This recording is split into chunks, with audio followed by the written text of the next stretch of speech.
I want to make something clear before I dive into this segment. I don't hate Bob Ferguson. I've had an opportunity in my previous career as a journalist to interview him several times. He was perfectly pleasant, but he scares the hell out of me when it comes to the prospect of him being the next governor of Washington state.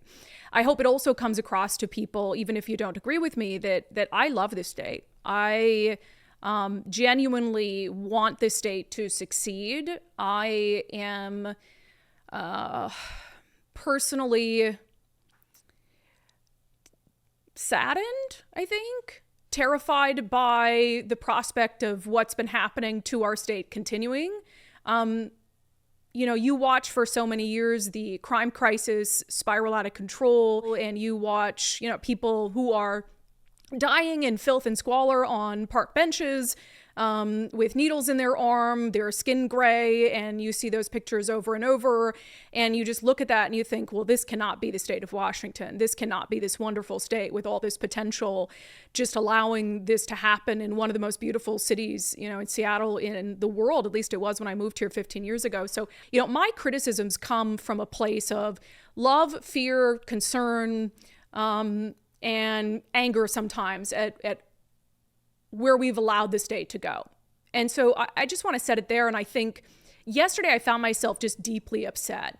Not so much angry, but kind of sad. The Seattle Times, the newspaper of record, the largest newspaper in the state of Washington, just endorsed someone for governor who is on record saying that he supports the decriminalization of hard drugs during a time when more people are dying of drugs in the state than ever before, during a time when the drug crisis is not only killing people on our streets, but it's leading to significant quality of life issues around crime and homelessness, at a time when the fentanyl crisis in particular has truly shown itself to be responsible for so much of what is wrong in the state of Washington. And we have the newspaper of record who has decided that the best person to lead the state into the future is someone who is on record saying he would like to decriminalize hard drugs.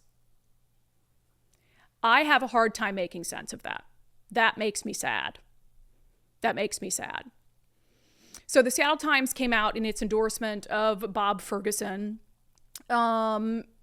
And I'll read just the first couple paragraphs of their endorsement because it's fascinating to me. As you read, if I were to not know who they endorsed and I read the first couple of paragraphs, I'd be like, oh, they're not going to endorse Bob Ferguson. There's no way.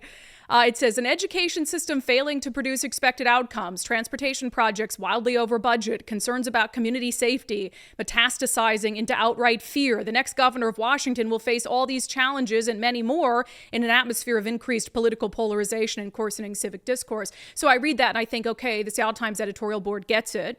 They know that we can't continue down this destructive path that we've been on.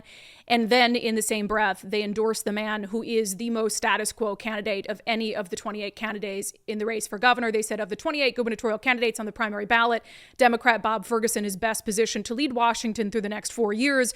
His experience as state attorney general, his detailed policy positions, and his willingness to tackle tough issues give him the edge in a crowded field.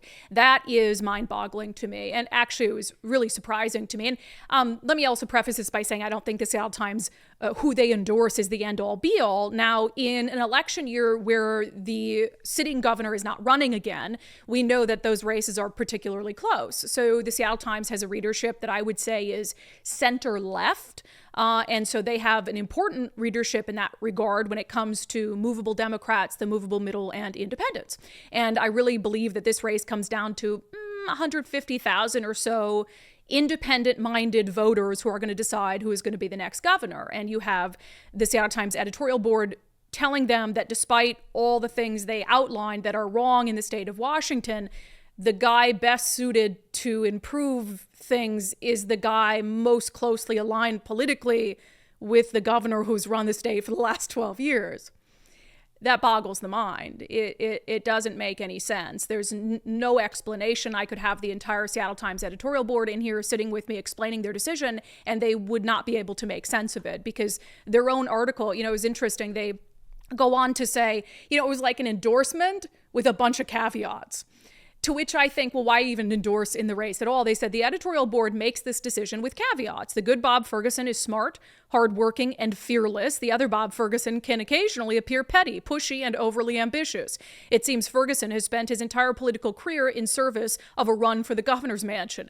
That kind of ambition is good and bad. Over the years, it has produced both policy wins and eye-rolling skepticism.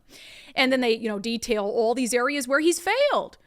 Failed on transparency. This is an attorney general who, this is an area where the Seattle Times and I have been not only in lockstep on, but have worked together to try to improve. And that has been the absolute failure of the party in power to be transparent to the people they serve. Bob Ferguson is no exception. They knock him in this editorial, yet they then endorse him. The same on public safety. They knock him in this editorial, but then they endorse him, and so on and so on and so on. So in all these areas, they're saying failure, failure, failure, failure, failure. They're like, but we'll endorse him anyway.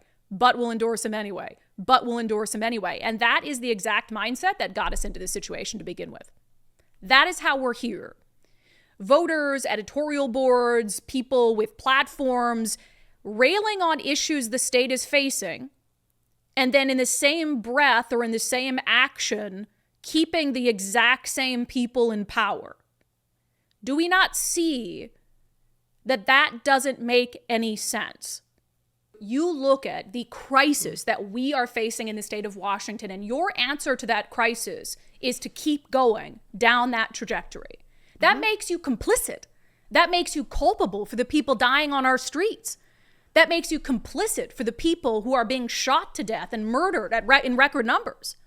That makes you complicit when a working class mom or dad gets to the gas pump and can only afford to put a gallon in, or is at the grocery store and has to put something back on the shelf. That makes you complicit. As the largest newspaper in the state of Washington, with the largest reach of any newspaper in the state of Washington, you have an obligation, and you are failing at that obligation, and you are now complicit.